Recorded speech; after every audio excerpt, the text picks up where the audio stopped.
keep the laws we have fought for and to expand the opportunities for those who don't have them today.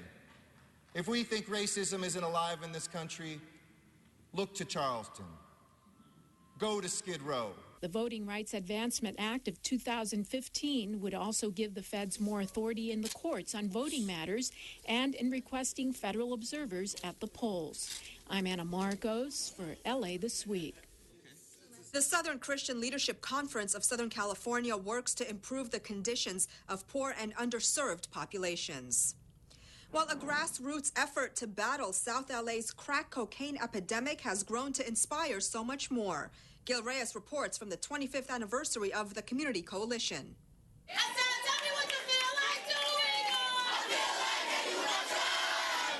South LA's Community Coalition marked a quarter century of service with singing, cheering, and the opening of an all-new center.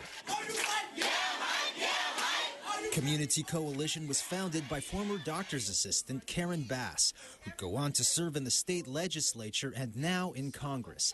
Taking aim at crack cocaine, her group originally focused on drug treatment and housing for addicts, then grew to also advocate for foster children, while pressuring the LA School Board to pour more money into the maintenance of South LA schools. For leading the way, one of the new meeting rooms at the center is named after Congresswoman Bass. Nothing brought me the joy that I felt every day that I worked at Community Coalition, and I'm always so honored that you asked me to come back and you asked me to visit, and now you named something after me? Let me just thank you from the bottom of my heart. To have these headquarters here means you don't have to go downtown or West LA to see one of the finest organizations work. It's right here in the heart of LA. We hope that a lot of community centers are inspired by this project. Community Build is doing a project just down the street. Crenshaw Christian Center, also down the street, is talking about programs, and so we're very excited about what can happen here on Vermont in the 8th District. And what could happen over the next 25 years for a coalition that's thrived with the help of volunteers and donations. In South LA, Gil Reyes for LA This Week. Besides Congresswoman Bass, new 8th District Councilman Marquise Harris Dawson also got his political start as an activist with the Community Coalition. While lawmakers from all levels of government are banding together to fight a threat they say creates a danger in the sky, unmanned drones have already threatened firefighting efforts, and owners of the flying gadgets might soon find they are in a no-fly zone. Anna Marcos has the story. When a wildfire flares up, LA fire helicopters and aircraft take to the skies. But in ever-growing numbers, firefighting aircraft are getting grounded by a new threat in the air: drones, also known as unmanned aircraft systems. The United States Forest Service has tallied 13 wildfires in which drones interfered with firefighting aircraft this year.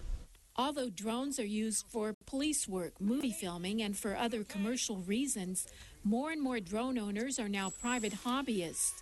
More than 2 million drones were sold last year, with sales up 50% this year. City leaders have teamed up with state and federal lawmakers to come up with laws to stop the drones near wildfires and near areas like LAX. After several near misses just in the past few weeks, in which drones have been piloted above active wildfires, grounding tankers full of fire retardant, it's clear we have a major problem. According to the Federal Aviation Administration, there are nearly 200,000 aircraft in the sky in the U.S. at any one time. Potentially, that means drones could outnumber aircraft in our skies as we speak.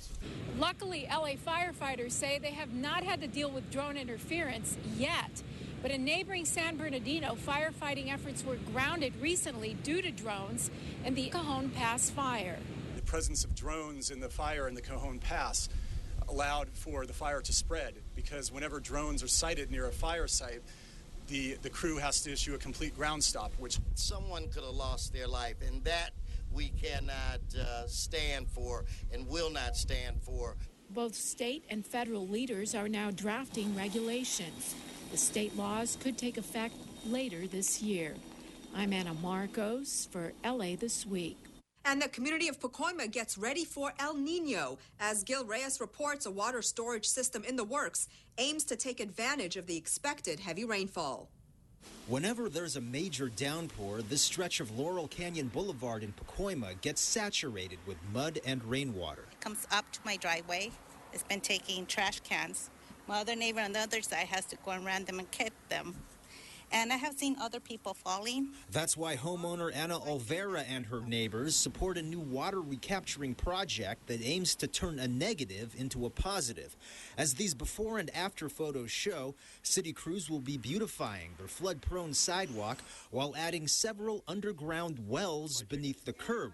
Officials say the system will be able to collect up to 13 million gallons of stormwater each year. That's 13 million gallons of water less that we've got to purchase. It's 13 million gallons of water that's going to go to work right here in our community. Area Councilman Felipe Fuentes and company call it the Laurel Canyon Boulevard Green Street Project. Water will then be diverted to the San Fernando groundwater basin for future use instead of out into the ocean. The project expected to be completed in February 2016, and if you believe the preliminary weather reports, in time for the tail end of the upcoming El Nino season, which is expected to bring heavy rain across Southern California. We will have at least 1 or 2 wells in time to capture some of the earlier rains, and then throughout the rainy season we will work and complete the project. Crews want 11 wells total. The cost about $3 million. And it's a good payoff. It's actually, our investment is better than the price that we pay for purchased water. So this has a great payback for the citizens of LA. While saving up for a rainy day. In Pacoima, Gil Reyes for LA This Week. City crews tell drivers along that stretch of Laurel Canyon to be patient and expect delays when construction begins in September. Well, San Pedro community members and city leaders are taking back their parks and improving neighborhoods by sharing a strong commitment to safety. What's your favorite part of the park? The tire swing. The tire swing.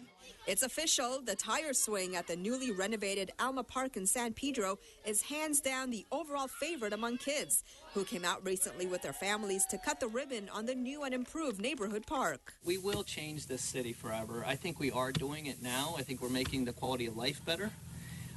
But in its simplest form, it doesn't get any better than opening a new playground in a park.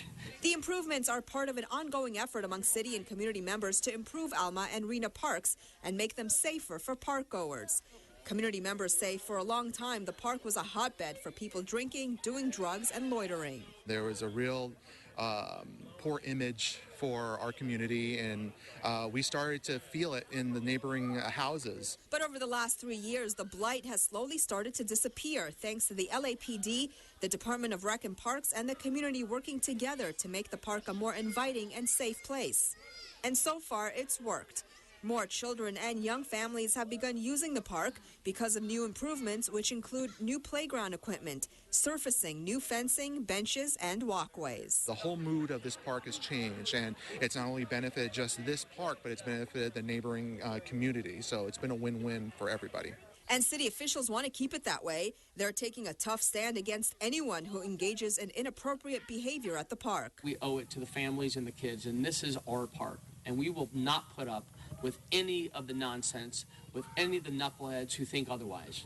Transforming a park into a place the whole community can enjoy.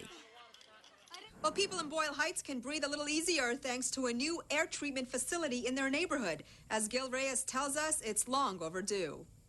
For too long, people have had to endure foul odors coming from this area overlooking downtown's 6th Street Bridge. I mean, every major highway crosses through there. It's surrounded by industry. The pollution, it's considered one of the most polluted areas in terms of air quality in California. But Boyle Heights Councilman Jose Huizar says that's about to change. The opening of this artsy-looking air treatment facility and greenway space, where we're taking some of the infrastructure that our city needs to build, and we're actually going beyond to ensure that what we're building actually has a maximum benefit. City leaders say the nearly $18 million project will collect and remove sewer odor and other foul stenches coming from the area. The improvements spurred by a lawsuit filed by South LA residents fed up with neighborhood air pollution. Adjacent to the treatment plant is this greenway space with drought-resistant plants, benches, and public art, inviting visitors to relax and enjoy the new scenery. We're repurposing it so that it creates a destination point. More improvements are coming, including a new soccer park, bike paths, and pedestrian walkways, all connected to a newly restored 6th Street Bridge. Another breath of fresh air when those projects finally open in a few years. In Boyle Heights, Gil Reyes for LA This Week. The planned soccer park and its amenities are expected to open in 2019. And as the country commemorated the 50th anniversary of the Watts riots, many took to social media to share their thoughts, pictures, and experiences. That's the focus of This Week in Tweets. Congresswoman Janice Hahn shared where she was on that day, tweeting, "On August 12, 1965, I woke up at church camp to the news that riots had broken out and my father had been attacked." Mayor Eric Garcetti posted, "We remember those we lost and honor those who became catalysts for change." KCAT Artbound posted a pic of the neighborhood burning out of control, tweeting, "The Watts riots also reflected unheard voices in the Chicano community. #Watts50. Linnell George posted a photo of two women walking around debris from a destroyed building, tweeting, "We moved through streets like these. Buildings fell into themselves, so too memories." And that's a look at This Week in Tweets. While a gun safety ordinance becomes law, affordable housing gets a financial boost and getting up close and personal with LA's biodiversity. All these stories and more in City Beat. LA Mayor Eric Garcetti signed into law a gun safety measure that bans the possession of large-capacity magazines inside of city limits. This ordinance prohibits the ownership of magazines that hold more than 10 rounds of ammunition. The measure was introduced by Los Angeles City Councilman Paul Krikorian and passed in July. When a shooter has to stop and reload, those are precious seconds that can actually result in the preservation of lives that otherwise are lost. That allows law enforcement to get on the scene. It allows for them to stop the shooter. It allows people to go on living. The mayor also announced the expansion of the New Generation Fund, which will bring an additional $50 million to create, preserve, and retrofit affordable housing in the city. The fund offers pre-development and acquisition funding through a public-private partnership between the city and a group of banks and community development financial institutions. The mayor, who is working with the Los Angeles Housing and Community Investment Department, said that the public and private sectors must work together to preserve and expand affordable housing. Since its 2008 inception, the New Generation Fund has provided nearly $70 million for the construction and preservation of more than 1,300 affordable apartments. City Council member Paul Koretz and the LA County Natural History Museum kicked off BioBlitz LA, an effort intended to explore and document plant and wildlife in LA. Dozens of volunteer citizen scientists will be trained to photograph and share the animals they find on social media, so the scientists at the museum can better understand the different species that live within the human ecosystem to better protect their environment. It is vital to catalog the plants and animals with whom we share Los Angeles, so we know what else we have to lose if we don't take climate change action more quickly. The Department of Recreation and Parks, Councilman Mitchell Englander, and community members held a ribbon-cutting ceremony for the newly renovated Lazy J Ranch Park Playground in West Hills. The aging playground in the San Fernando Valley has been revamped and now features modern play equipment, accessible ramps, merry-go-round, bucket seat swing areas, and rubberized surfacing. 4 large shade canopies have also been added to the play area, creating desirable shade for children during hot summer months. A seasoned artist gives us a glimpse into his unique creations, the rhythmic sounds of a Colombian duo, Soothe the Soul, and a controversial musical that targets presidential assassins. That's all in this week's Things to Do. An installation time-lapse video showcases artist Joseph Holtzman's creation at the Hammer Museum. A selection of Holtzman's recent works from 2006 to 2011 is on view now in a space designed by the artist. Drawing upon several decades of his experience as a designer, editor, and trendsetter, Holtzman created a site-specific environment at the Hammer that illuminates the artist's unique aesthetic. The exhibit is on display through September 20th at the Hammer Museum, located at 10899 Wilshire Boulevard. For more, visit hammer.ucla.edu.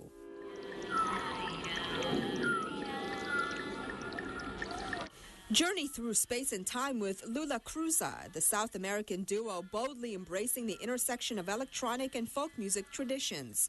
Lula Cruza has been on an 18-city tour through the U.S., traveling throughout the Pacific Northwest and West Coast. On August 22nd, they'll be closing out the tour in L.A. at the beautiful Teragram Ballroom with The Human Experience, Sorne, and The Dirty Diamond. This is a rare opportunity to catch Lula Cruza while they're in the U.S., Hailing from Colombia and Argentina, their raw performances have garnered a reputation for transporting audiences with their intimate, meditative qualities. Check them out at the Teragram Ballroom located at 1234 West 7th Street. For more, visit lulacruza.com.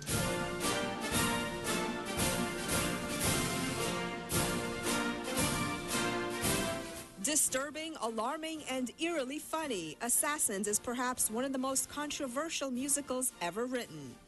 Stephen Sondheim, the great genius of contemporary musical theater, with standout shows such as Sweeney Todd, Into the Woods, and Company, leads audiences on a tuneful review of presidential assassins and would-be killers from John Wilkes Booth to John Hinckley. Thought-provoking and darkly delightful, Assassins won 5 Tony Awards in its first revival on Broadway. It's been described as dark, demented humor, as horrifying as it is hilarious. The curtain goes up starting August 22nd and runs through September 27th at the Pico Playhouse, located at 10508 West Pico Boulevard. For more, visit assassinsmusicalla.com. And that's a look at some things to do. It's back to school for many kids, and most will be picking up school supplies with their parents. But one program in South LA has the kids spending quality time shopping with a cop. Anna Marcos takes us on the shopping spree. These kids from South LA's 77th Street Division are ready to go shop with a cop. We're going to have a lot of fun inside and get you ready for school. So everybody ready to go? Yes, sir. All right, perfect. And with that, the kids head into a local Staples store. Box of colored pencils, 2 yellow highlighters, pencil sharpener, erasers, more erasers. The Shop with a Cop event helps kids buy school supplies they might not otherwise get. They were picked as the kids most in need from among the Junior Cadet Sharks, an LAPD program at the 77th Street Station, which teaches kids discipline and leadership, as well as new relationships with those who hold a badge and gun. Junior Cadet Sharks, who's captain of 77th Street? Captain Polka! South Los Angeles is very busy. It has a tendency to have a lot of crime. These kids are exposed to things that most kids in the United States do not see. And to give them the opportunity to have a positive experience with a Los Angeles police officer is just a wonderful thing. The kids love it. The police officers love it. I feel excited because we're going to get free stuff. The kids each get a brand new school backpack and a $100 gift card. So what does $100 buy? I got paper clips. I got color pencils, 36-pack, whiteout. Well, I asked Josh what he would want if he could choose anything in the store, and he chose to get some whiteout. Whiteout? Okay, good. Yeah, we all make mistakes. But some kids know what they really want, gummy worms. You gotta have candy, right? Money for the school supplies comes from a private donor, but the officers pay out of their own pockets if the kids go over budget. And with that, the kids are prepped and ready for a brand new school year. The officers hope to do it all again next school semester. I'm Anna Marcos for LA This Week. A total of 25 kids got to shop with a cop. Well, that's going to do it for this edition. I'm Yana Kay, and from all of us here at LA This Week, thanks for joining us. We leave you now with some photos of the Watts riots taken by LAFD photographers. Most of them have never been seen publicly. The negatives were discovered in the City Record Center last year and are now preserved in the city archives. We'll see you back here next week for more of LA This Week.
single ember that escapes from a wildfire can travel more than a mile. Get Fire Adapted now.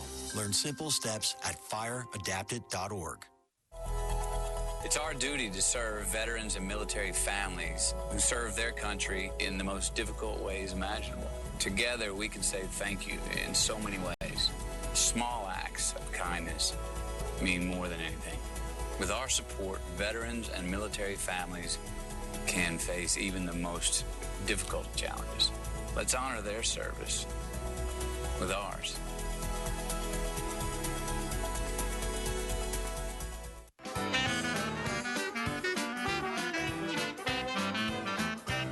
Hi, I'm Kevin from Chatsworth, offering you a taste of New Orleans since 1986. You're watching LA City View, Channel 35. Our city, our channel.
Good morning.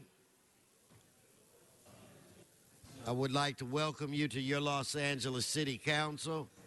The date is Wednesday, August 19th. This council meets every Tuesday, Wednesday, Friday at 10 a.m. and the public is welcome. Madam Clerk, I believe we have a quorum. Could you please call the roll? Blumenfield, Bonner, Buscaino, Cedillo, Englander, Fuentes, Harris, Dawson, Weezar, Caress, Krikoria, Martinez, O'Farrell, Price, Rue, Wesson. 10 members present. A quorum, Mr. President. Okay, first order of business. Approval of the minutes. Okay, Bonin moves, Buscaino seconds. Next. Committee to resolutions for approval.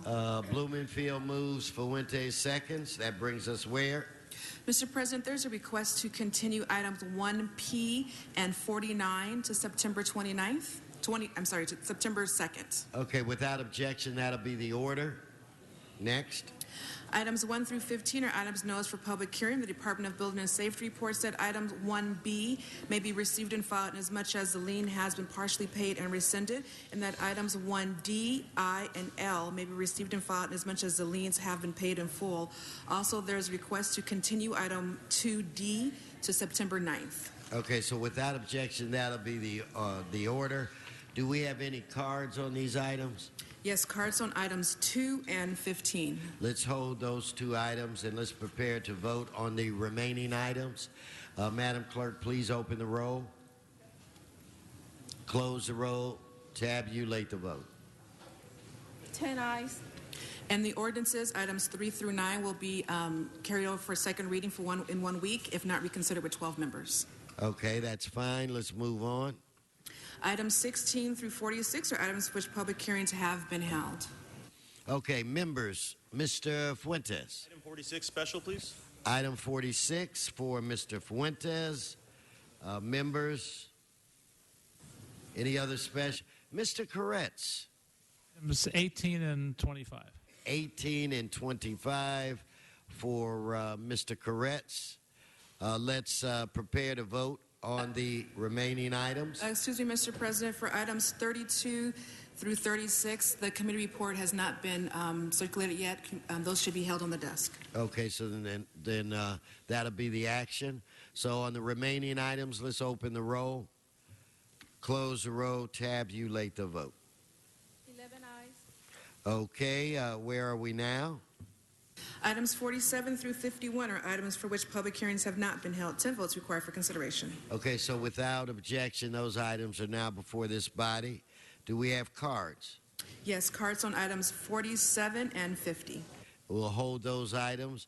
Members, we will now vote on the remaining items. Let's open the roll, close the roll, and tabulate the vote. 12 ayes. Okay, that brings us where? Mr. Blumenfield. Go forthwith, please. Item 38, forthwith per Mr. Blumenfield's request. So that brings us again where? Item 52 is a closed session item. Do you wish to hold that on the desk? I will look to Mr. Krikorian and see if I can get some guidance. Thank you, Mr. President. Budget and Finance considered this matter and recommends approval of the City Attorney's recommendations. That can be voted on in open session unless members have questions or concerns. Okay, then, Madam Clerk, why don't you read the item and let's proceed.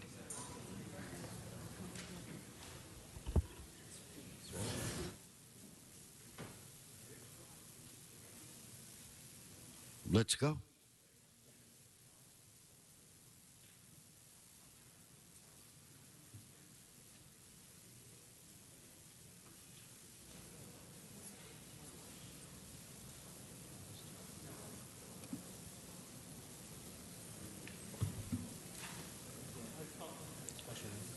What? 52 special. Okay, so 52 has been called special by Mr. Bonin.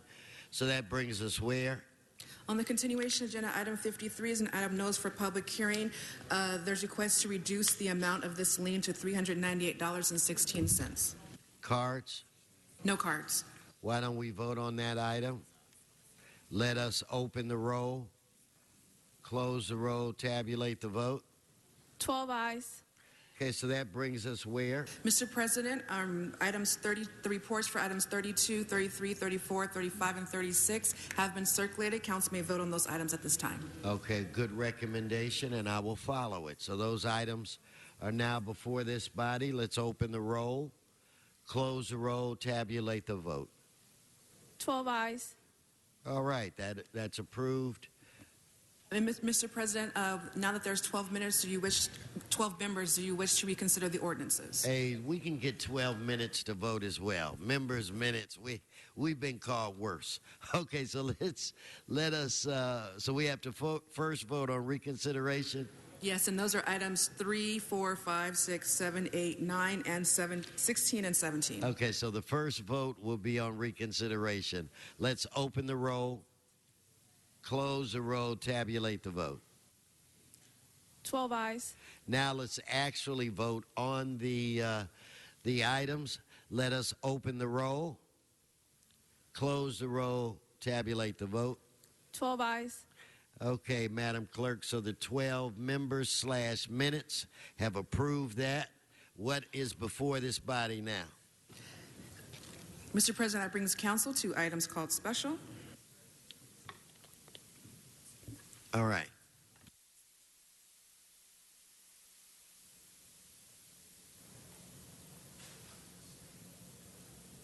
You know what, Mr. Fuentes? Why don't we just knock out your item right now? Wasn't that 46? Item 46. Thank you, Mr. President.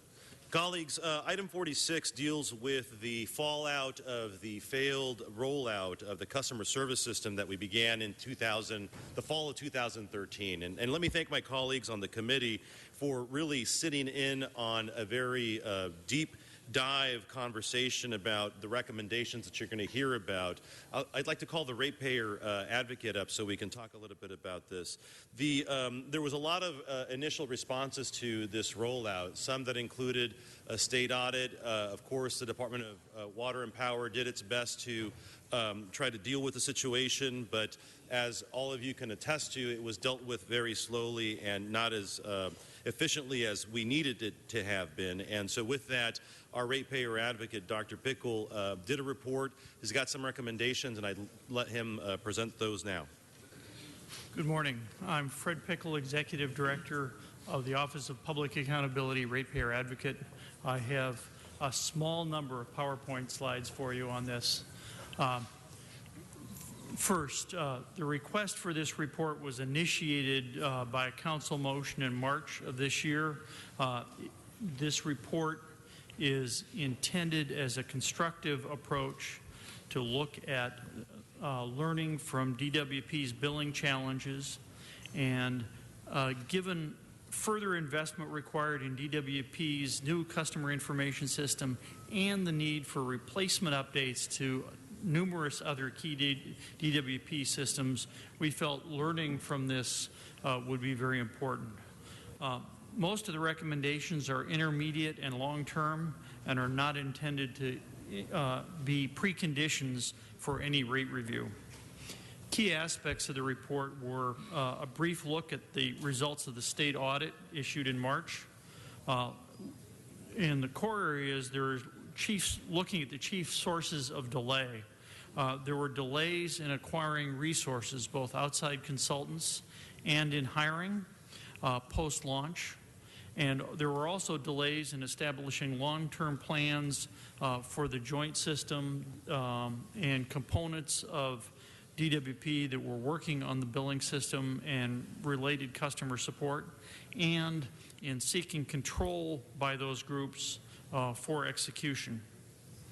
Our key recommendations, which I'll talk about more, are steps needed to restore DWP agility and stabilize management. And then the last slide will be steps in dividing the tasks. Our key recommendations. First, for DWP's joint division, sometimes called administrative division or shared services, as the part of the next phase of DWP's benchmarking efforts. Now, phase 2 should be beginning soon. establish a joint services division with a management structure that has adequate span of control over its responsibilities. Not too many people reporting to key executives. Instead, a focused effort. And then within the next year, we recommend strengthening the Joint Systems Program Management Office within that division. And this means establishing a program management office with directive authority and control. By control, we mean things as important as ability to stop work on key projects when there are disputes over key components, and establish a delegation framework for the program management office that addresses not only budget and schedule, but also operating risks and labor limitations. There needs to be an advisory body of users. An advisory means not the ability for this group to vote. The ability to vote should be an appellate group of the 3 AGMs in DWP between the Power Division, the Joint or Administrative Division, and the Water Division. The third key recommendation is greater transparency of DWP's IBEW MOU Appendix B outsourcing protocol. And fourth, within 3 months, a contract for a backup call center with objective parameters for triggering use and increasing permanent staffing when use grows beyond the backup reliance. We were surprised by the lack of a backup call center as we got into this. DWP has moved very quickly on this recommendation in particular, and has recently completed a contract with the appropriate outsourcing agreement with IBEW. Now that this is in place, this has to be executed, and we need to gain experience in managing overflow to a call wait time standard and permanent staffing at 2 distinct call centers to be planned that are under planning and should proceed soon. We think that this should all be revisited in about 2 years to adjust staffing in terms of what's at the city's permanent centers and with the backup call center. In the short term, within existing governance, we should find ways to allow DWP to contract as well as hire within 30 days under dire and urgent circumstances. The council has the ability to declare an emergency and move things forward, but we think there are things that don't rise to the level of a citywide emergency that should allow DWP to contract on an contract and hire on an expedited basis. When service, for example, service levels are not being met. And finally, a medium-term goal to allow DWP to hire within 6 months and procure within 3 months. And I'd like to note, for many of the short-term components, DWP has already made notable progress, and the contract for the backup call center was approved by the DWP board in early August.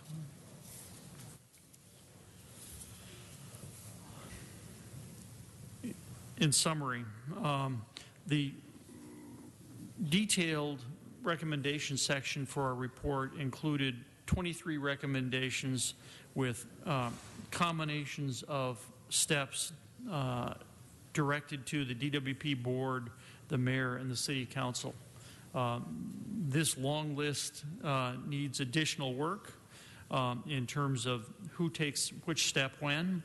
DWP and others are working on that list, and while quite a few of these recommendations have, or while a few of these recommendations have a short-term horizon, most are likely to require an extended focus with steps that may include ordinance or even charter changes. The key efforts that remain related to building greater agility are within the short term, allowing DWP to hire in that 30-day period as well as contract under extreme circumstances, and the medium-term goal to allow DWP to hire within 6 months and procure within 3 months. The Office of Public Accountability Ratepayer Advocate will monitor progress and work with DWP management on this. We will report back to the council, the mayor, and the DWP board on progress. Since keeping a business operation like a proprietary can cause great inconvenience for the citizens, if these timing and procurement goals cannot be achieved in a reasonable time, OPA recommends more fundamental and comprehensive changes that we can revisit if needed. Thank you.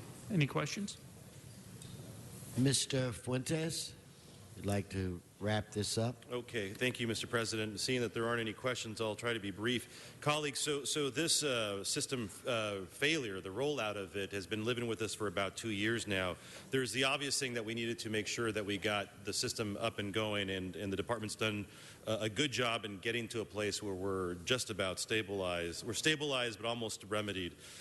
There was a huge accounts receivable under collection in the hundreds of millions of dollars.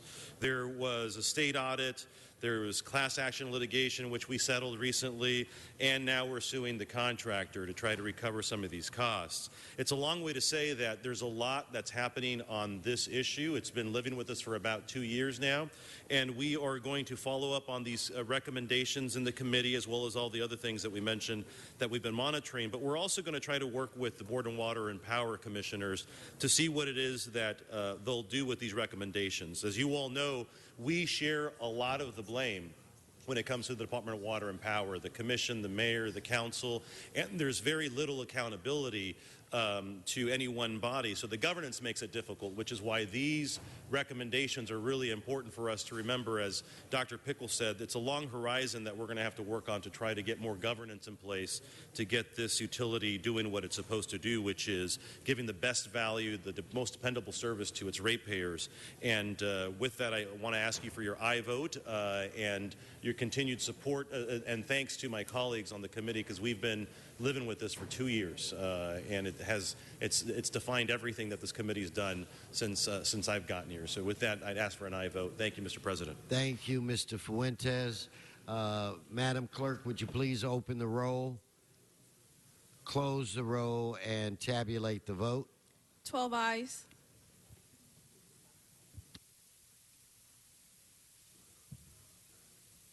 Mr. Koretz,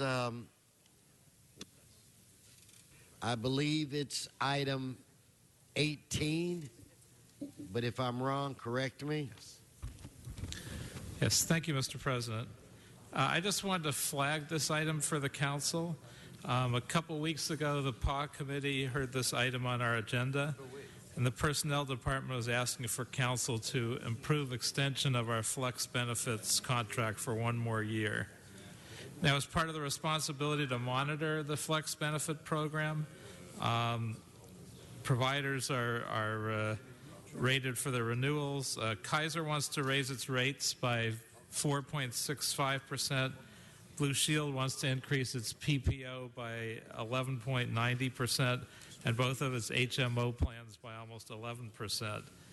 Now, the Joint Labor and Management Committee evaluates this, and they evaluate it based on the experience of the flex population. And this is important. What they do look at is the subcomponents of the renewal proposals, the benchmarks of the city's plan, and the cost compared to other governmental and non-governmental agencies. What they in fact don't do is they don't actually gauge the satisfaction of the flex population, which I think is a big piece of what they should be doing. So as a condition of going forward to approve this rate increase, in committee we asked that the JLNBC surveys the actual population to attain their level of satisfaction, at least before we do the longer-term renewal and the RFP. We've gotten a number of complaints about Blue Shield and their service. We've gotten some complaints about Delta Dental and the weakness of their benefits. So we're asking that the city employees be surveyed to see their actual level of satisfaction, and that we push our current providers to do a better job. So with that in mind, I ask for your aye vote. Thank you so much, Mr. Koretz. Okay, Madam Clerk, if you would open the roll, close the roll, tabulate the vote. Okay, Mr. Harris Dawson, it's my understanding you wanted to reconsider something from yesterday, or anyway, just tap me when you guys are ready to move forward on that. So now why don't we go to item 52, Mr. Biden? Thank you, Mr. Members, President. we're now on item 52. Thank you, Mr. President. Colleagues, this is an item we heard in Budget and Finance Committee a couple weeks ago. It's a payout of legal fees to Carol Sobel for a lawsuit over the city's illogical homeless policies here in the city of Los Angeles. It springs from a police action in Venice before I took office, the city's approach to enforcing a ban on vehicular living, which said that you can't live in your vehicles. The court has essentially struck down our ordinance, and the city attorney is working on a couple different alternatives for our consideration. But this case really illustrates sort of the profoundly illogical way that we approach homelessness in the city of Los Angeles. There was, in this case, some really bad facts. There was, in this case, an instance where completely compliant with city policy, someone who was living in their vehicle was asked to get out of their vehicle because it wasn't legal to be sleeping in there, and was told that they could sleep instead on the sidewalk. That makes absolutely no sense. There's a different way to do this. When we have the two ordinances that come forward, we will have an option to either try to go to bat the same way we're doing now and effectively try to find another way to tell people they can't live in their vehicles, or we can try to find a way to do something differently. We do the former, we're going to wind up paying Carol Sobel another $1 million or so. What we can do differently is the way they do it in Santa Barbara, where they have a safe parking program. Assemblyman Das Williams, when he was on the city council, put it together, and it actually allows people a safe place to park if they're enrolled in social services and trying to get a place to live. There's actually going to be a forum here in Los Angeles where folks from Santa Barbara are coming down. It's going to be in the middle of September. I'll be sure everybody gets a flyer so you or your staffs can attend. But we need to be doing something differently with homelessness in Los Angeles. We can't keep making these stupid policies and then paying hand over fist to attorneys who rightfully kick our butts in court. So I hope today's payment is a cautionary tale for us, and we'll keep it in mind when we consider the two options the city attorney is bringing forward about how to deal with this issue in the future. Thank you. Thank you. Okay, why don't we, Madam Clerk, prepare to vote on this? And Mr. President, this is settlement in the case entitled Cheyenne Desert Rain versus the City of Los Angeles. The recommendation is to authorize the city attorney to pay a total of $1,100,000 in settlement. Okay, so on this item, let us open the roll, close the roll, tabulate the vote. 13 ayes. Mr. City Attorney, could you explain why we did not have to take public comment on this item? Public comment was taken up in Budget and Finance Committee. Thank you very much. All right, so Mr. Buscaino, is Joey...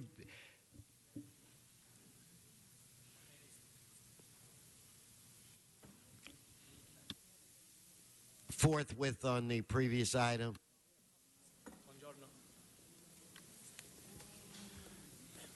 Thank you, Mr. President and colleagues. It's great to welcome the Italy America Chamber of Commerce West, which is an organization that represents the interests of Italian businesses in the western region of the United States. Let's give them a round of applause to the John Ferraro, a great Italian-American chambers here at the City Hall. Thank you so much for joining us.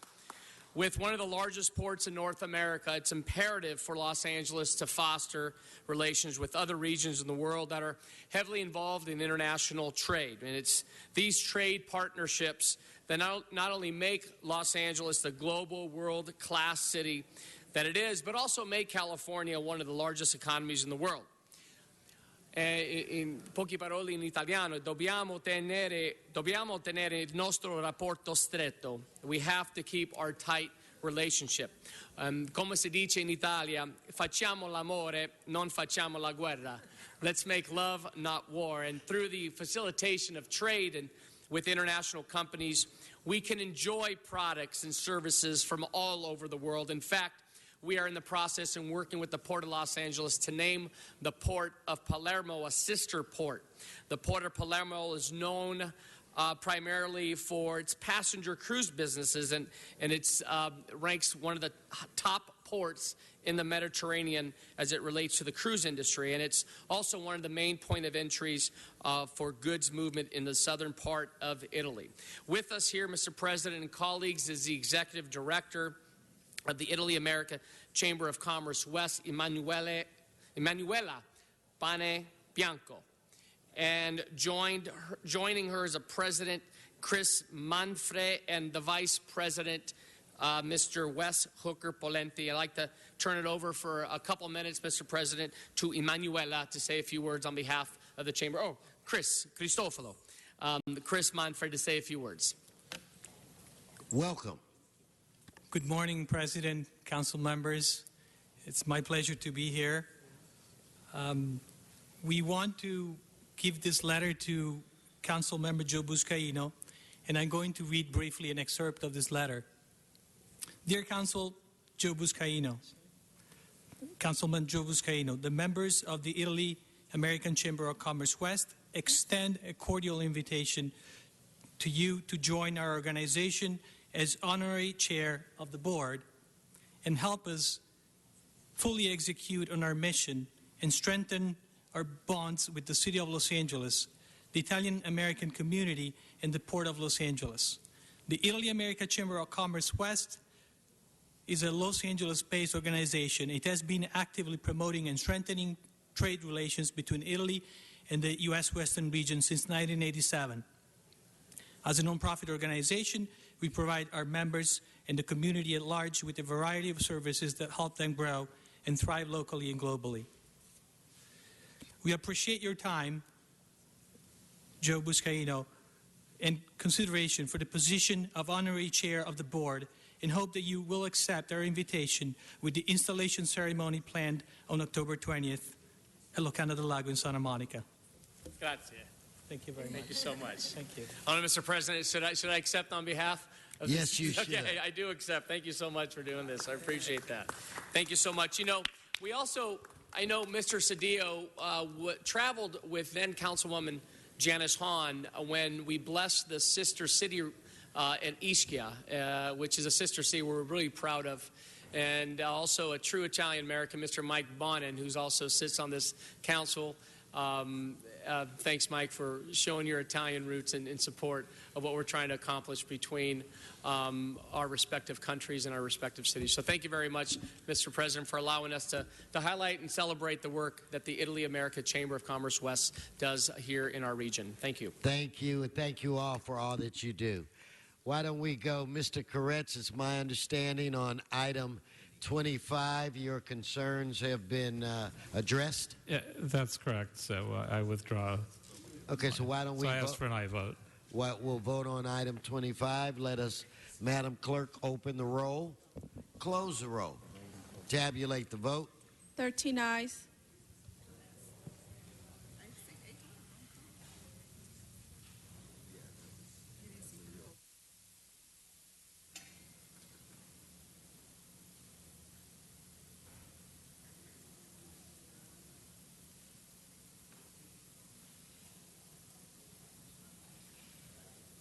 Okay, so on item number 1, I'm going to ask for reconsideration on that item. So let's have a vote on reconsideration. Let's open the roll, close the roll, tabulate the vote.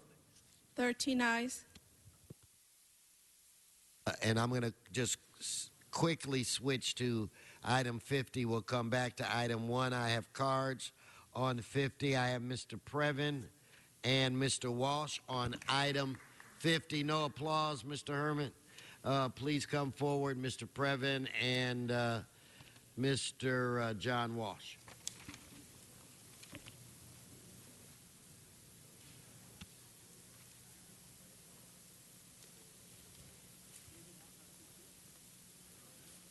Go right ahead. Yes, it's Eric Previn, a resident from CD2, and thanks, Mr. Bonin, for that important update about the Cheyenne Desert Train matter. Let's stay on this item, Mr. Previn. Mr. Wesson, Council President Wesson, this is item 50. It has to do with a party car in CD12. This is a term that people should not be confused. This is not police officers going around and having a party in a car.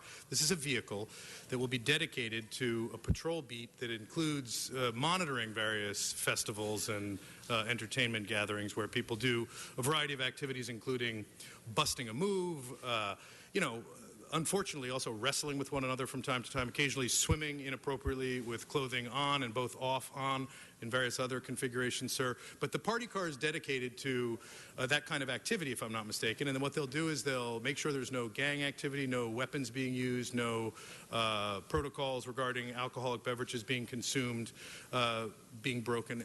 And the idea, I think, is to ease off on ordinary law enforcement, where we are very focused on, obviously, enforcing the laws, and as everybody here will jump into a chorus of public safety, of course, because public safety is critical. I'm very upset, though, because cars going around and asking, individuals to move their vehicles was the area where I wanted to speak today, because I've been very focused on it. You know that, sir, and I don't understand where we're going. No, you're not on the subject. Yeah, no, I'm now. not. Thank You're you. not on the subject. Right, that's why I'm stopping. You're not on the subject, Mr. Previn. Last time I'm going to warn you on that. Come on, Mr. Walsh, item 50. John Walsh, blogging at HollywoodHighlands.org, or J. Walsh Confidential, tweeting at Hollywood Dems. What is a party car? That's right. But in L.A., the party throwers should pay the police costs for the party car. We had chaos the other day because we didn't have a party car at the Villaraigosa's fundraiser for Hillary Clinton. Yes, when a party is out of control, then the party car shows up. Why should we pay for it? The party throwers should pay for it. They're the ones, not the. We shouldn't be paying the $40,000. But remember, those people who throw the party make large contributions to the mayor and the city council, and they get free security. Stay on from the LAPD subject. in the party car. That's what I said. Fuck you. Okay, you're off the subject, Mr. Walsh. You've been warned. Okay, let's prepare to vote. I don't have a card. It must not have been turned in in time. So on this item, Mr. Herman, you are disrupting the meeting. Again, please sit down. Let us open the roll, close the roll, tabulate the vote. Where it relates to cards, when we begin the 13 conversation. Oh, I'm so sorry. What'd you say? How many ayes? 13? Okay. All right, we're going to move now to item 47, I'm told, and we'll go with Mr. Previn, Mr. Herman, and Mr. Walsh, and Ms. Ramirez. Item, you are off the subject. One more time, Mr. Herman, you're off the subject. Wait, we're still getting disruption. Sergeants, I'm going to stop every... Show respect to the individuals that are at the podium. It is now Mr. Previn's time. It is no one else's time but Mr. Previn. Right.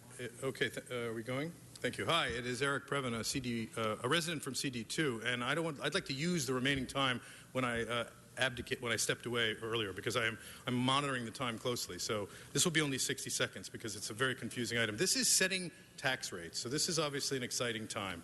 And what we do here is we set the tax rate to cover our costs. So because the assessed real estate value went up in the last period, we are taking a teeny bit less. So that's great news. That really is great news. Thank you.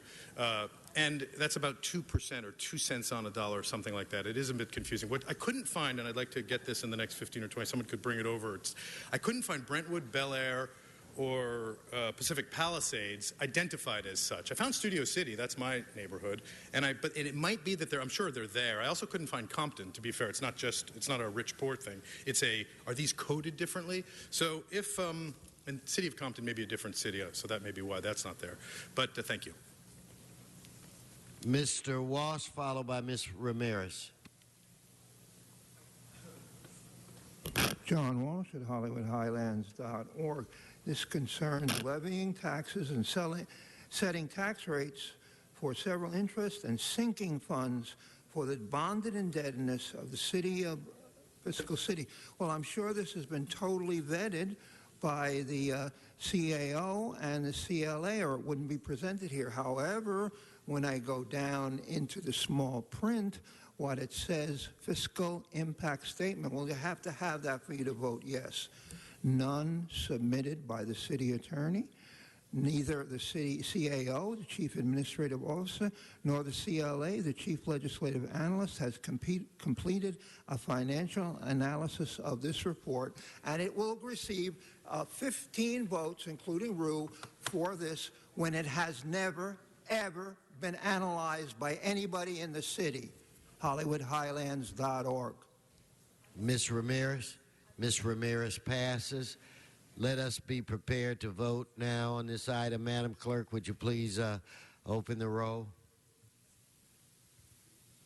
close the roll, tabulate the vote. 13 ayes. Okay. Now we'll move on to item 1. Mr. Herman, Mr. Walsh.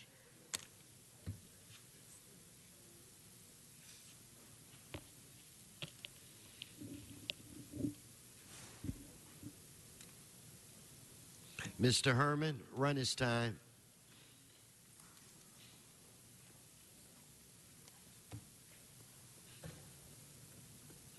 Fuck you. Okay, you know what, Mr. Herman? You're not on the subject. I warned you 3 times. Please do not do that again, Mr. Walsh. City attorney said don't throw him out. City attorney told him not to throw him out. Okay, you missed that. Hearing protests on number 1. This concerns liens. And as we said, when you do a good job, and you generally do a good job, here and there you make a mistake, but these liens on property owners are a good job. And when you do the right thing, we're first person to say what a good job you've done. And city attorney is still conferring on what happened before. HollywoodHighlands.org. Mr. Orlando Fuentes, please come forward.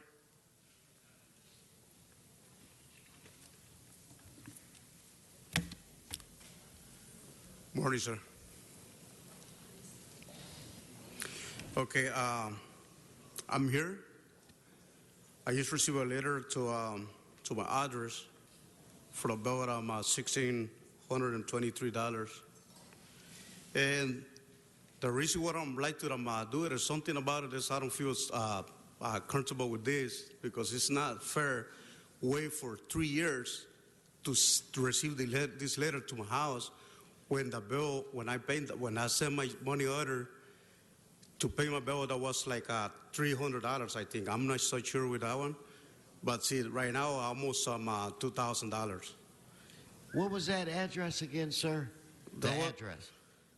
That was about a situation where I had in my back in the garage. And that was closer in 2012, I think. Yes, 7/9 in 2012.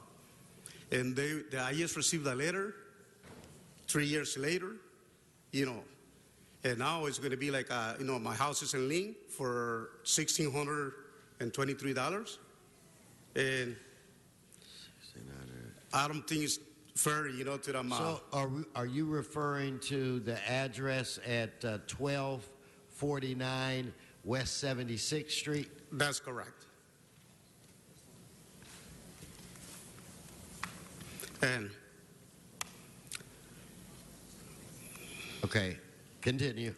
And now like to see if you guys can do it or something about it, because to me that sounds like too much money for this. And if I don't have any auction, so I don't know what I can do right now about it. And if I can make it a Richmond or something, but with that much money, see, I don't feel comfortable. Okay, we appreciate you coming down. Okay, no applause. I have a card from an individual who signed up to speak on 1N, and the first name begins with an M. Please come forward, sir, and state your name for the record. Yes, sir. Hi, Mikey Dardashti. And what address, sir? 1001 North Hillcrest. Okay, go right ahead. Hi. I think I got a notice to pay a fine with the building and safety, and I didn't receive it properly, so there was interest and penalties added, and I'm requesting the payments. I'm requesting the interest and the penalty to be removed. Continue. Because I wasn't served properly. Repeat. No, yeah, I'm just waiting for you. This is your time. You can say whatever. That's it. Okay, well, we appreciate you coming. Thank you.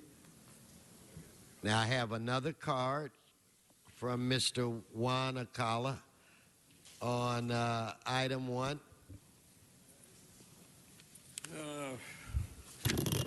You just formed the ad hoc homeless fighting committee.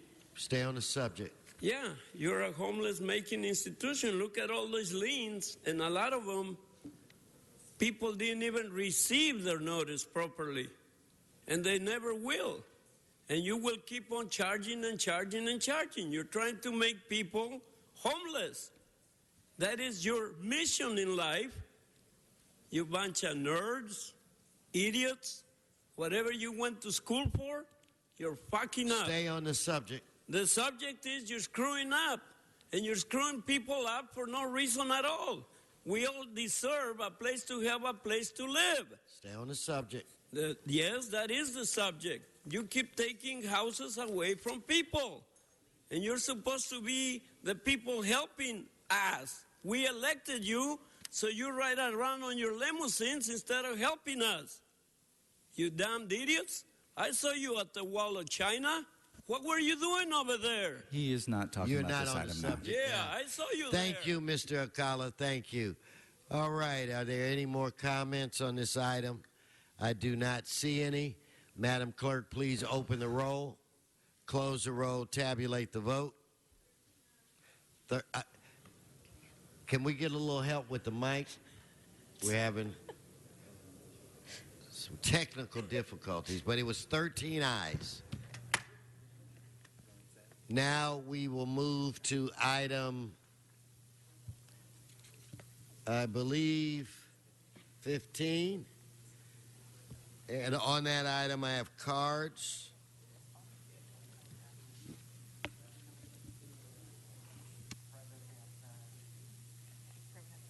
Mr. Previn, 15. Ms. Ramirez, you're after Mr. Previn.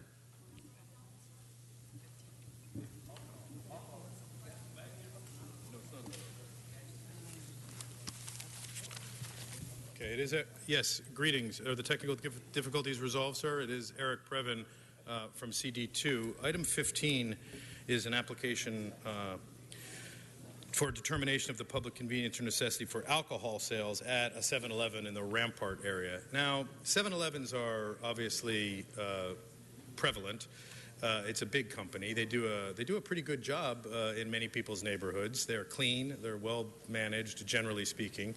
The question is there really a need or a public necessity to bring in more alcoholic beverages in this area? There are several. I looked at it closely. Within 500 meters, there's several. There's more, and there's lots of churches and schools within 1,000 meters, I think it is, or maybe it's feet. I don't know. But it's really a question. And, private policing of the neighborhoods is good, not really. But I guess what I'm saying is that these 7-Elevens, where I've had some experience at the county, I know Hilda Solis has been she's been romanced in a similar fashion by 7-Eleven to try to get into the various parts of her district. That's the county supervisor district number 1. And the sheriff deputies will set up a little area in the back. They make it very friendly, and one would argue maybe this brings public safety to the area. Mr. Eric, please But return to this subject. The problem is that, what are you talking about, sir? I'm talking about the issue. Are you not listening? No, you weren't. Okay, let's not.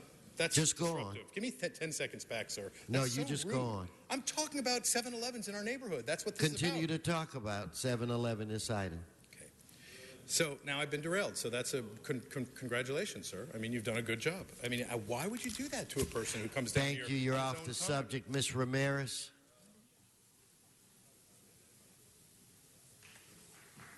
Followed by Mr. Wash. No applause, Mr. Herman. Yes, Ms. Ramirez. Thank you. Let us not hijack these business individuals who sacrifice their lives to save money and establish their own businesses. Let their minds buy what they choose and sell their products and goods and continue the flow of commerce freely, openly, and with no obstacles and no one to impinge on their freedom to choose and select what they want to sell. Now again, are we going back to the Prohibition era? Are we censoring them in a different way, not in speech, but in merchandise and sales of their products? That is un-American. Again, if these kids' parents don't teach them right from wrong, that's their problem. Stay on the And subject. again, we as a city must allow these businesses to sell what they legally should. If it's on the inventory list to sell booze in America, then they have that right to sell booze in America. If America takes it off the inventory list that we cannot sell booze in America, then take it off, and no business will have to sell business. No businesses will sell liquor, and they won't have to go through the city council determination. So what I say is freely give them that business license to sell booze of all kinds. Okay? It is American. It is American. We're not in the Prohibition era. We're not censoring these lovely people who work their butts off to want to sell booze. I don't like booze myself, by the grace of God. So I won't be buying it. And I certainly won't go to Rampart. I hate Rampart.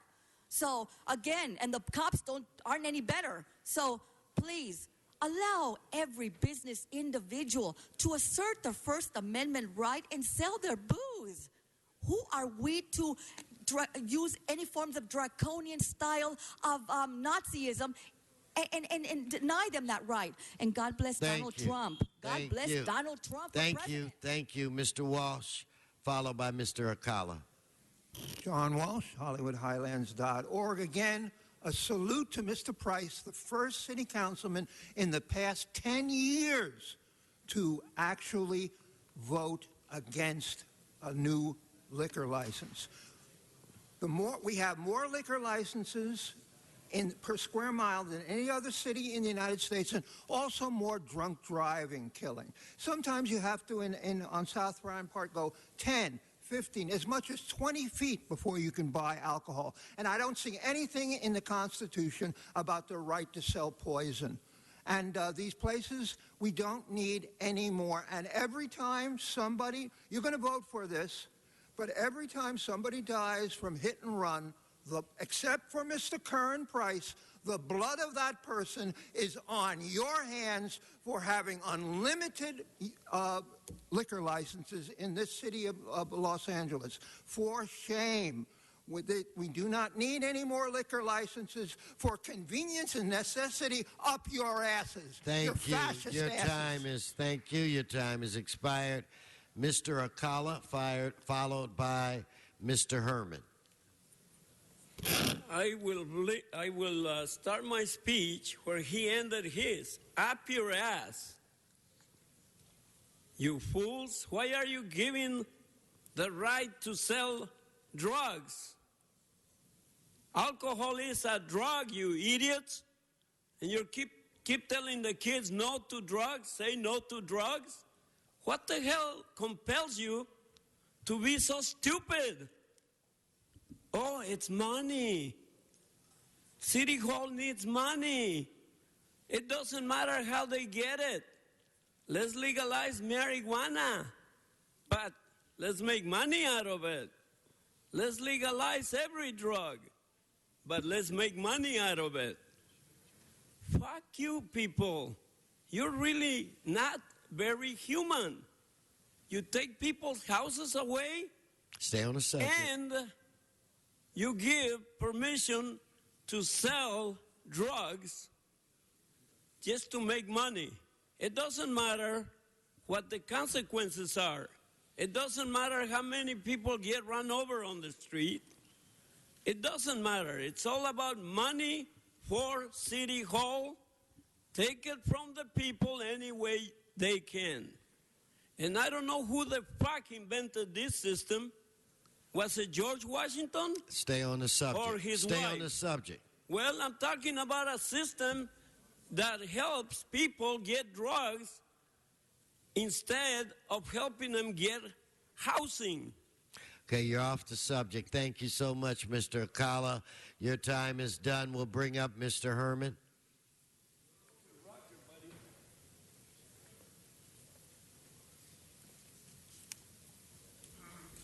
Unlimited public convenience for necessity in alcohol sales for off-site consumption at another fucking 7-Eleven convenience market.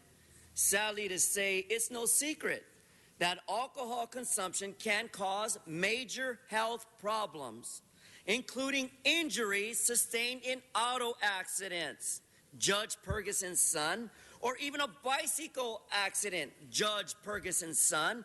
Are these the only health risks? You've created a state danger. It's called the state created a danger, providing us with unlimited alcohol sales. But the research says you have linked alcohol consumption to more than 60 other related fucking diseases. Cancer, anemia, cardiovascular, cirrhosis, dementia. And not to mention your fucking high blood pressure when you get mad when I exercise my right about 7-Eleven convenience markets at 610 South Rampart. This is not Cedillo's problem. He's influenced by your fucking bullshit to provide 7-Elevens with unlimited alcohol permits. Stop it. And besides, what is Hilda Solis of the county doing with the sheriffs and the 7-Eleven? Is she courting them? You're off the subject. No, I'm talking Stay about on the subject. consumption at 7-Eleven located at Rampart. And it says application filed by Meta Beban Shakavaba, Sharain Olson, the representative. Fuck you. How's that? Did I violate the Brown Act? Because Now you're off the subject. that you're providing a disease in our neighborhoods and our communities. And it gets me very upset that the children have to walk 3 feet to the next liquor store to buy alcohol so we can get all fucked up. Isn't that fucked up? Thank you. Your time is expired. Let us, in fact, let me recognize Mr. Cedillo. Members, I move approval of item 15. All right, on that item, let us, or must we have a motion, Madam Clerk? Is that what I... For the record, Mr. Cedillo's motion is to grant. Wait. We're having disruptions. Please, Mr. Akala, you're disrupting sergeants. Have a conversation with him. Now, back to the Madam Clerk. For the record, Mr. Cedillo's motion is to grant the application. Okay. So with that said, let's open the roll, close the roll. Mr. Booth, tabulate the vote. 13 ayes. Now, Mr. Buscaino. President, I just have a number of items to go forth with, please. Go right ahead. 25, 39, 40, 41, and 42, please. Okay, Thank per Mr. Buscaino's request, all of those items will be moved forthwith.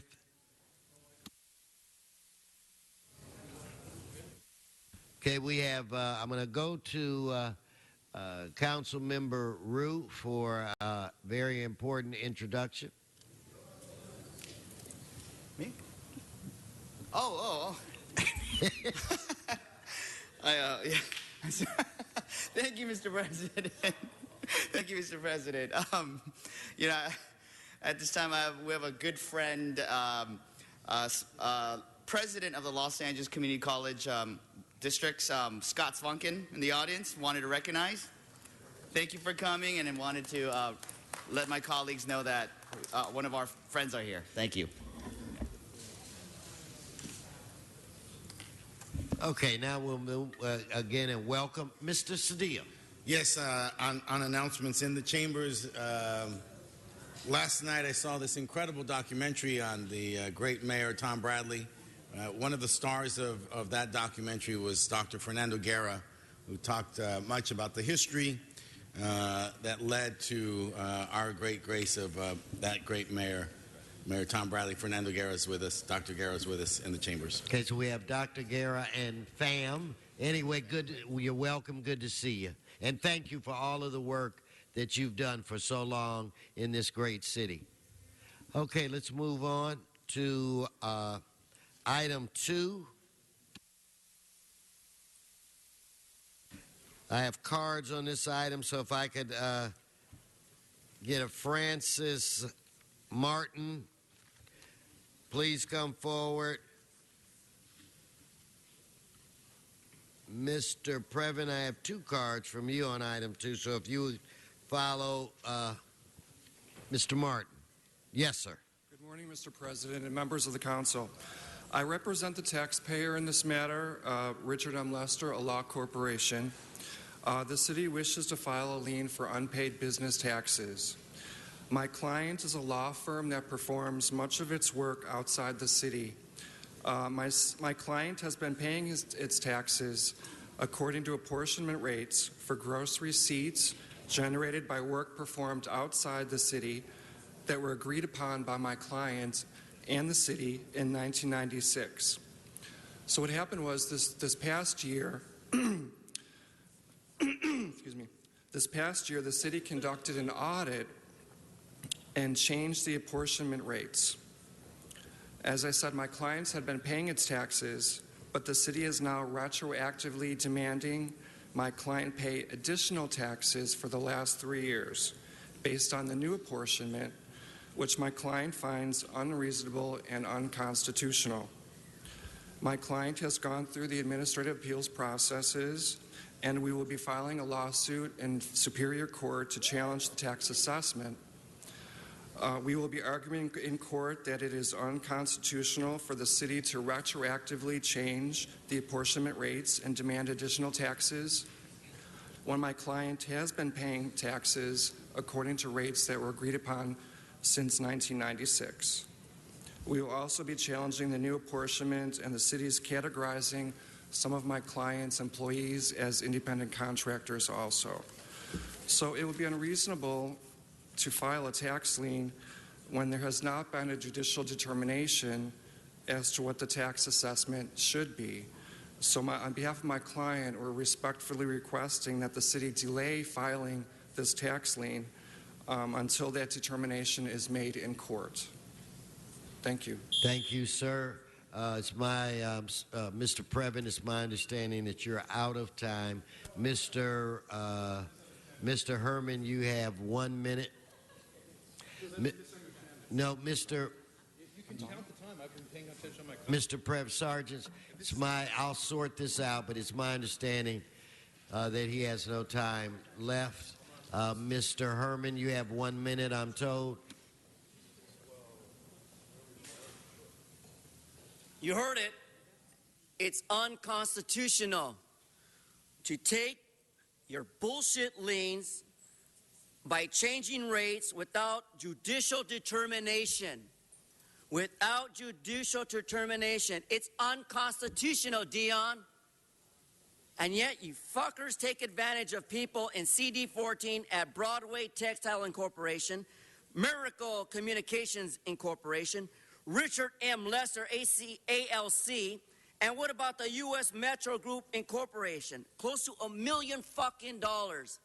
I demand that you revoke all these liens, and I demand that they be put to the side until there's a judicial hearing to stop this process that is unconstitutional. to record liens against taxpayers for unpaid fucking taxes. How American is that? How un-American is that, you anti-Christ, anti-Americans bastards? Stop fucking with people on the tax. Thank you. Your time is done, Mr. Akala. No, in fact, before you speak, Mr. Blumenfield. Just this item pertains to lien in my district. I'd like to continue it for 2 weeks so we can work with the constituent and see if there's any. Which one is that? That's item 2C. Oh, okay. So you want to continue it? I want to continue for 2 weeks, item 2C, so we can work with the constituent and see if there's any way to resolve. So 2 weeks would be September 2nd? Yes, Mr. President. All right. So we will continue that item to that time. Mr. Akala? Once again, you're not satisfied with putting liens on people's homes. Now you're putting them on their businesses.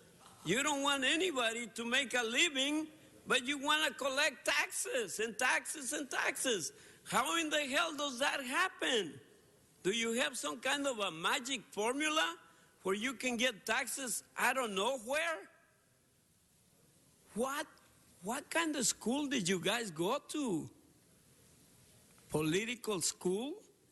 It's pure bullshit. All this is only inconvenience to the people. We, the people of the world, demand that you assholes remove yourselves from office because you don't know what the hell you're doing. All you're doing is bothering people for everything they do. You have a business? Give me your money.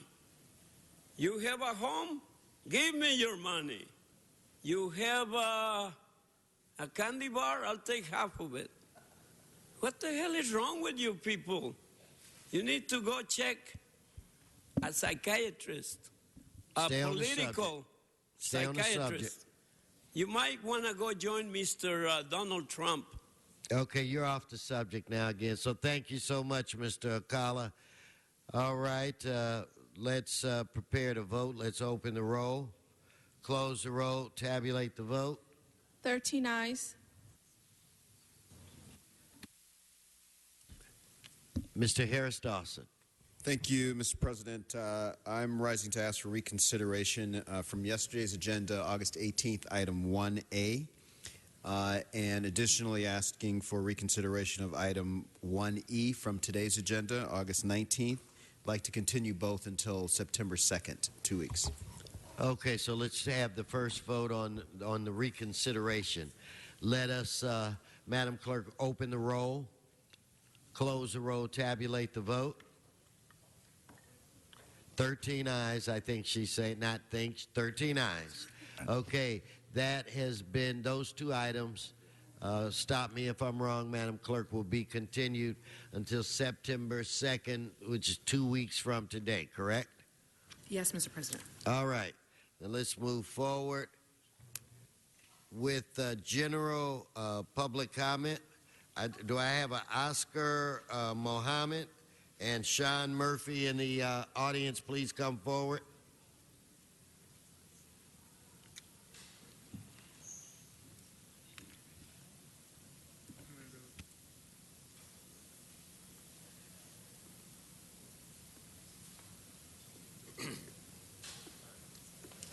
Yes, my name is Oscar Muhammad.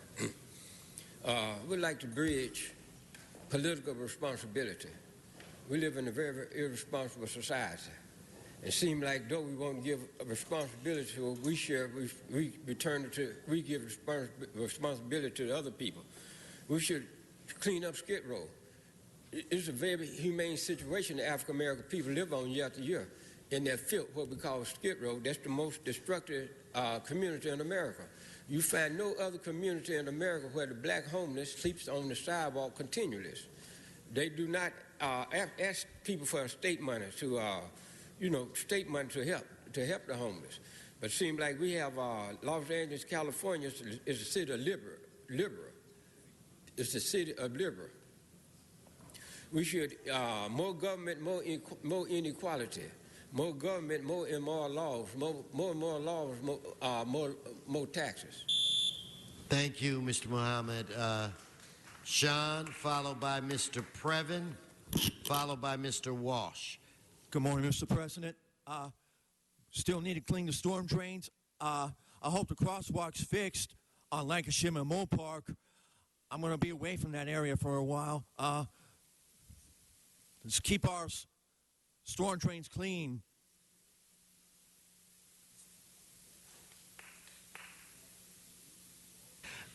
Okay, Mr. Previn, Mr. Walsh, whoever comes up first, Ms. Ramirez.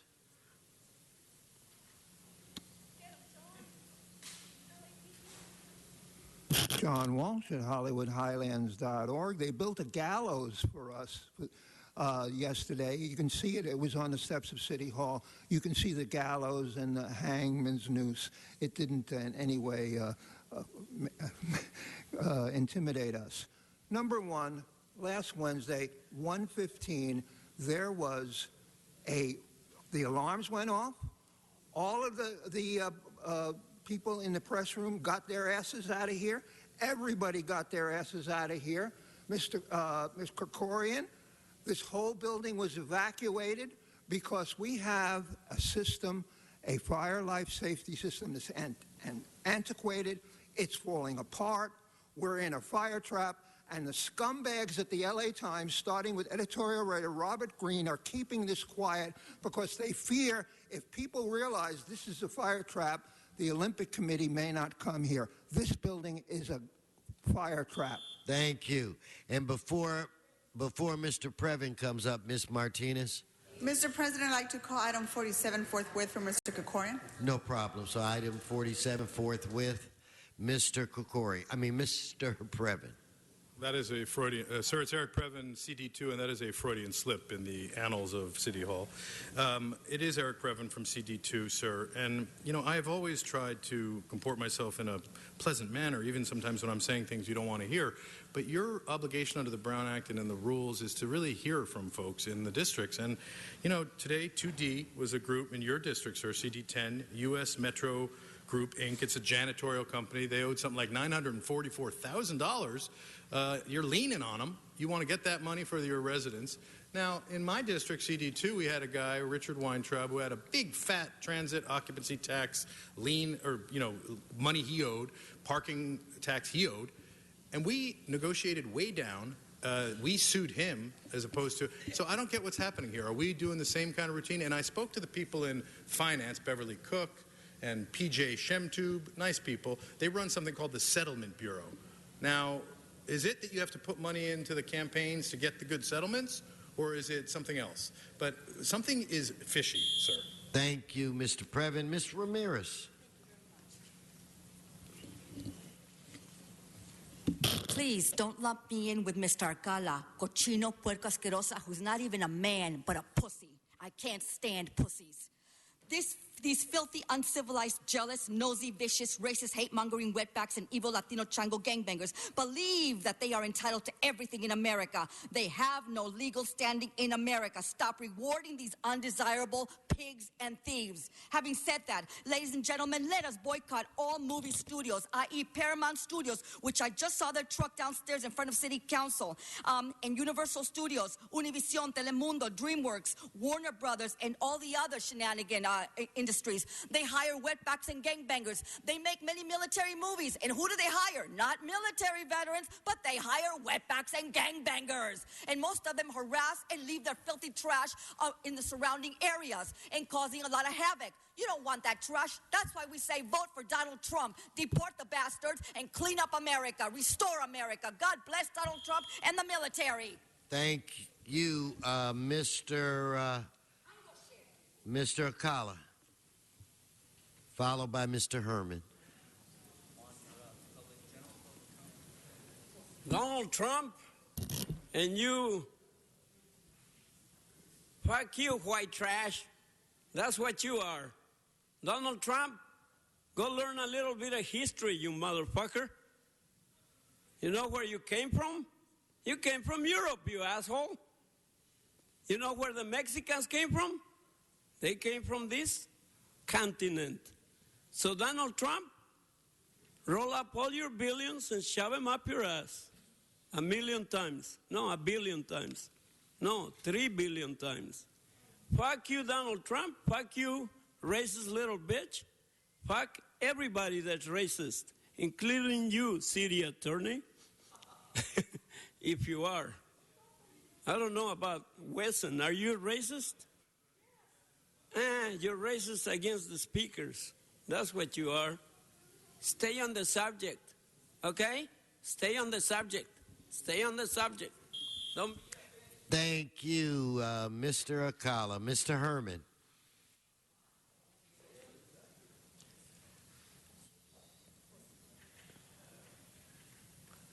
I am unutterably opposed to discrimination of police state by your landmarks, Mr. Herman.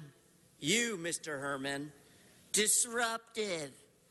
Your violation of my First Amendment right to say gently, fuck you. And my civil rights and this destruction of our social society by you to cause me to be disruptive and have me exit the building. Fuck you. By basic objection and opposition to this and all measures is therefore unconstitutional under the Brown Act. Fuck you, Herb Wesson. Herman. All you do is do MOIU. Bitch. Just like a bitch, Herman. And that's good, because you make Herman listen to you, and so does the city attorney who looks like the Monopoly man. So have a good weekend, Nuri. Sorry. Thank you. Thank you very much. That concludes general public comment. Mr. Krikorian. Thank you, Mr. President. If people are finished acting like 12-year-olds during the middle of the city council meeting, I'd like to ask that... 1 second. Now item you're 40 disrupting. Don't start that.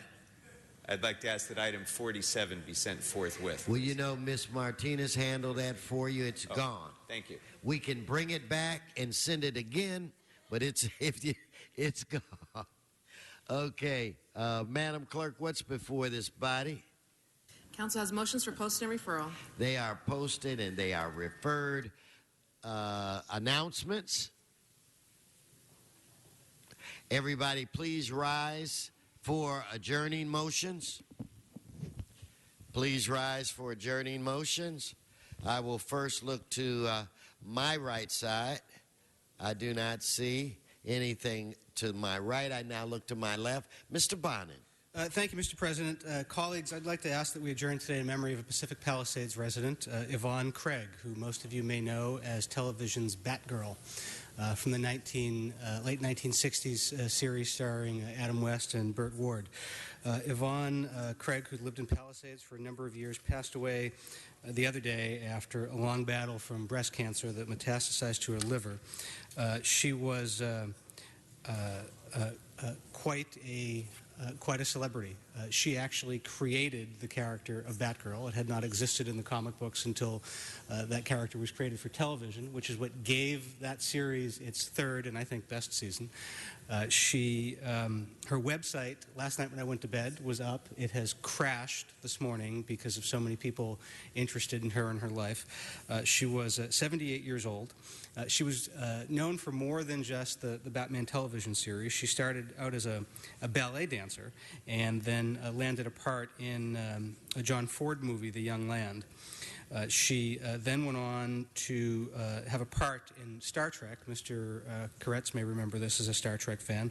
She played the insane green Orion slave girl who wanted to kill Captain Kirk. Over the span of years, she appeared as a guest star in many series: The Many Lives of Dobie Gillis, $6 Million Man, Land of the Giants, The Mod Squad, Voyage to the Bottom of the Sea, Love American Style, Emergency, and The Courtship of Eddie's Father, co-starring with the likes of Bing Crosby and Sal Mineo, Don Knotts, George Hamilton, Dwayne Hickman, Dennis Hopper, as well as Elvis Presley and James Coburn. After her acting career, she became a real estate broker, commercial and residential, in Pacific Palisades, and then went into the prepaid phone card business in recent years with her sister. In 2000, she wrote a book of anecdotal memories from ballet to the Batcave and beyond, which covered her life story. She continued doing voiceover work, but in addition to that, she traveled around the world. She liked adventure travel. She went back and forth to Africa with her husband 7 times. But what really struck me about her life was that she was really involved with social work and philanthropy. She was a public voice to support worker unions and equal pay for women, and was a strong advocate for free mammograms for women who cannot afford them. She was an advocate for education, involved in all sorts of different educational causes. She passed away at her home in Pacific Palisades on Monday, and I ask that we adjourn in her memory today. May she rest in peace. Well said. Mr. Koretz, do you remember from the Star Trek? I mean, we're putting you on the spot here. To be honest, I don't. Anyway, any more adjourning motions? Members, this meeting is adjourned.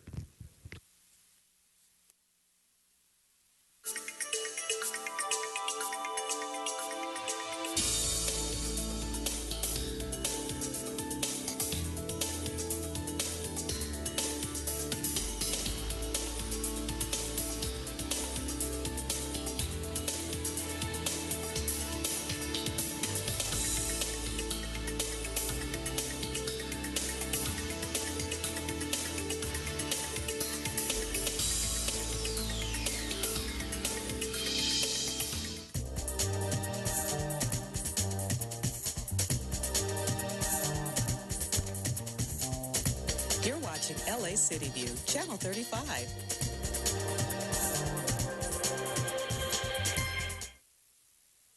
We now join our scheduled program in progress. 2 moves a day. What we're witnessing today is anywhere from 5 to 6 moves per truck. After years of discussion, the peel-off program emerged from a collaboration between a stevedoring company, marine terminal operators, major retailers,